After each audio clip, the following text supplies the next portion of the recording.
नमस्कार, मी विलास महल्ले. GTV news मराठीच्या या बातमीपत्रात आपलं स्वागत.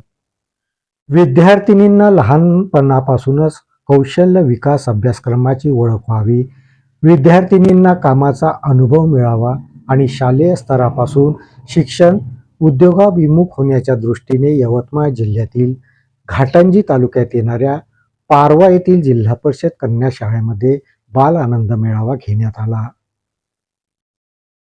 पारवा येथील जिल्हा परिषद कन्या शाळेमध्ये बाल आनंद मेळाव्याचे आयोजन करण्यात आले होते. या मेळाव्याच्या माध्यमातून विद्यार्थिनींनी तयार केलेल्या खाद्यपदार्थांचे स्टॉल लावण्यात आले.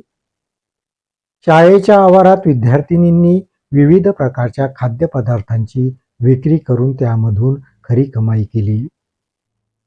विद्यार्थिनींनी तयार करून आणलेल्या खाद्यपदार्थांची खरेदी ही गावकऱ्यांनी करून विद्यार्थिनींचं मनोबल वाढवलं.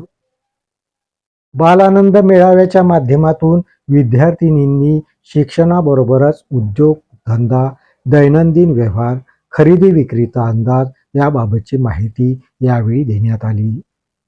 बालानंद मेळाव्याचे उद्घाटन शाळा व्यवस्थापन समितीचे अध्यक्ष हेमंत ठाकरे यांच्या हस्ते करण्यात आले. शाळेच्या मुख्याध्यापिका गीता मानकर, रत्ना नैताम यांनी यावेळी विद्यार्थिनींना मार्गदर्शन केलं.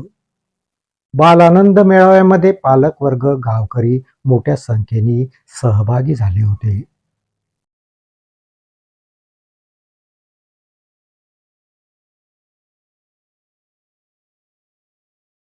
या बातमीपत्रात इथेच थांबतो. परत भेटूया नवीन बातमीपत्रात. तोपर्यंत पाहत राहा GTV न्यूज मराठी. नमस्कार.